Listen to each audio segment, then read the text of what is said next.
بسم اللہ الرحمن الرحیم۔ السلام علیکم ورحمۃ اللہ وبرکاتہ۔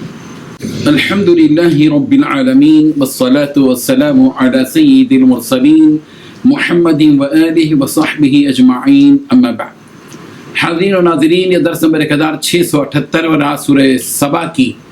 4 آیتوں کی تلاوت اور تشریح کی جائے گی۔ آیت نمبر 18 تا 21، 18 to 21۔ چلیے سب سے پہلے ہم ان 4 آیتوں کی تلاوت کرتے ہی لفظی ترجمے اور ترجمے کے بعد تشریح کرتے ہیں۔ اعوذ باللہ من الشیطان الرجیم، بسم اللہ الرحمن الرحیم۔ وجعلنا بینہم وبین القرى التي بارکنا فیها قرى ظاہرة وقدرنا فیها السیر سیروا فیها لیالی وایاما آمنین فقالوا ربنا باعد بين أسفارنا وظلموا أنفسهم فجعلناهم أحاديث ومزقناهم كل ممزق إن في ذلك لآيات لكل صبار شكور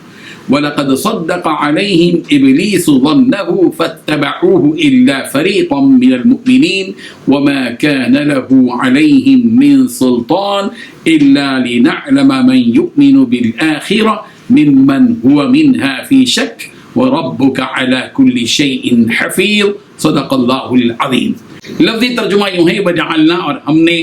قائم کر دی تھی، بینہم، ان کے درمیان، وبین القرى، اور ان بستیوں کے درمیان، التی بارکنا، کہ ہم نے برکت رکھی تھی، فیہا، ان میں، قرن، کچھ بستیاں، ظاہرہ، باہم متصل، وقدرنا، اور ہم نے مقرر کر دی تھی، منزلیں، فیہا، ان میں، السیرہ، چلنے کی، سیرو، ہم نے کہا تم چلو، فیہا، ان میں، لیالیہ، راتوں کو، وایامن، اور دنوں کو، آمینین، امن سے، فقالوا، پس انہوں نے کہا، ربنا، اے ہمارے رب، باعد، تو دوری پیدا کر دے، بین اسفارنا، ہمارے سفروں کے درمیان، وظلموا، اور انہوں نے ظلم کیا، انفسہم، اپنی جانوں پر، فجعلناہم، چنانچہ ہم نے انہیں بنا دیا، احادیث، افسانے، ومزقناہم، اور ہم نے ٹکڑے ٹکڑے کر دیا ان کو، کل ممزق، مکمل طور پر ٹکڑے ٹکڑے کرنا،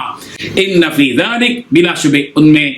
اس میں آیات، البتہ نشانیاں ہیں، لکل صبار شکور، ہر صابر و شاکر کے لیے، وَلَقَدْ، اور البتہ تحقیق، صدق علیہم، سچ کر دکھایا ان پر، ابلیس نے، ظنہ، اپنا خیال، فاتبعوہ، تو انہوں نے پیروی کی اس کی، الا فریقا، سوائے ایک فریق من المؤمنین، مومنوں میں سے، وما کان، اور نہیں تھا، لہو، اس کا، علیہم، ان پر، من سلطان، کوئی زور، الا لنعلم، مگر تاکہ ہم جان لیں، من یؤمن، کون ایمان رکھتا ہے، بالآخرہ، آخرت پر، ممن، اس سے کہ، ہوا منہا، وہ اس کے بارے میں، فی شک میں ہے، وربک، اور آپ کا رب، علی کل شیء، ہر چیز پر، حفیظ، خوب نگران ہے۔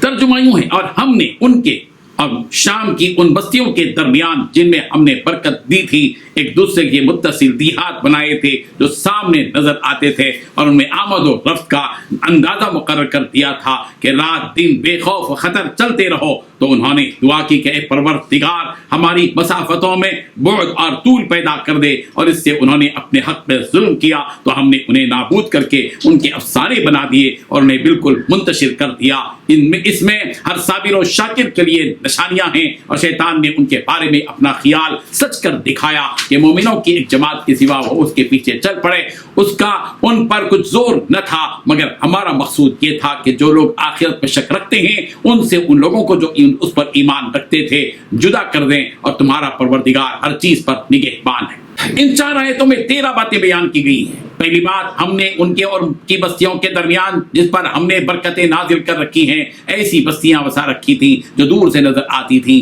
دوسری بات، ان میں سفر کو نپے تلے مرحلوں میں بانٹ دیا تھا۔ تیسری بات، ان بستیوں کے درمیان رات ہو یا دن امن و امان کے ساتھ سفر کرو۔ چوتھی بات، اس پر وہ کہنے لگے کہ ہمارے پروردگار ہمارے سفر کی منزلوں کے درمیان دور دور کے فاصلے پیدا کر دے۔ نمبر 5، اس طرح انہوں نے اپنی جانوں پر ظلم ڈھایا۔ چھٹی بات، جس کی وجہ سے ہم نے انہیں افسانہ ہی افسانہ بنا دیا۔ ساتھی بات، انہیں ٹکڑے ٹکڑے کر کے بالکل تہس نہس کر دیا۔ آٹھویں بات، یقیناً اس واقعے میں اس شخص کے لیے بڑی نشانیاں ہیں جو صبر اور شکر کا خوگر ہے۔ نویں بات، واقعی ان لوگوں کے بارے میں ابلیس نے اپنا خیال درست پایا۔ دسویں بات، چنانچہ وہ اس کے پیچھے چل پڑے سوائے اس گروہ کے جو مومن تھا۔ 11ویں بات، ابلیس کو ان پر کوئی تسلط نہ تھا۔ 12ویں بات، ہم نے اسے بہکانے کی صلاحیت اس لیے دی کہ ہم ہم یہ دیکھنا چاہتے تھے کہ کون ہے جو آخرت پر ایمان رکھتا ہے اور کون ہے جو اس بارے میں شک میں پڑا ہوا ہے۔ 13ویں بات، تمہارا پروردگار ہر چیز پر نگران۔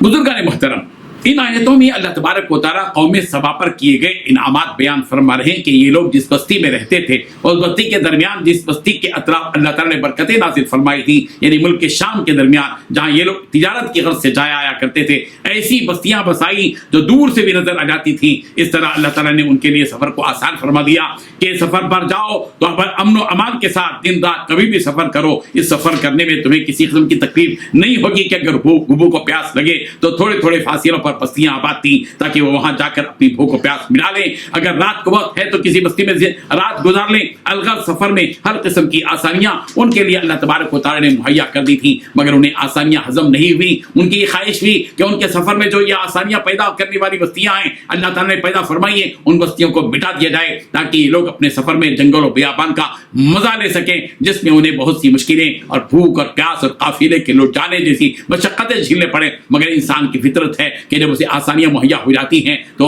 اس پر شکر ادا نہیں کرتا۔ جیسا کہ بنی اسرائیل کو اللہ تبارک و تعالیٰ نے آسمان سے رزق دیا، من و سلوہ دیا، مگر انہیں یہ آسانی راست نہ آئی۔ اسی طرح ان لوگوں کا بھی حال ہے جو ملک کے سوا میں آباد تھے، اس لیے اللہ تبارک و تعالیٰ نے ان کی اس ناشکری پر انہیں تباہ و برباد کر دیا اور لوگوں کے لیے گفتگو کا سامان یعنی عبرت کا مقام بنا دیا اور انہیں بکھیر کر رکھ دیا، جسے دیکھ کر اللہ کی آزمائشوں پر صبر کرنے والے اور اللہ کی نعمتوں پر شکر کرنے والے نصیحت حاصل کریں اور اپنے ایمان کو تازہ کریں۔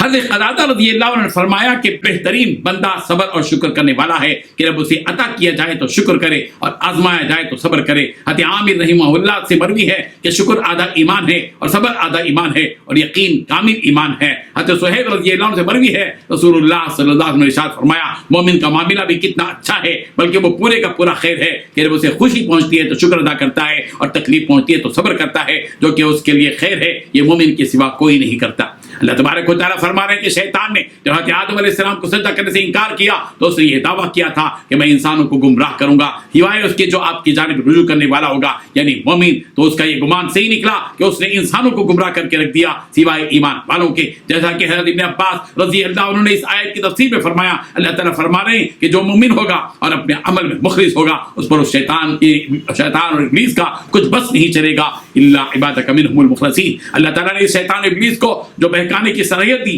وہ اس لیے کہ اللہ تعالیٰ یہ جاننا چاہتا ہے کہ کون اللہ کا فرمانبردار ہے اور کون آخرت پر ایمان رکھنے والا ہے اور کون ایمان رکھنے والا نہیں ہے۔ جو ایمان والا ہوگا وہ اسے بہکاوے میں نہیں آئے گا،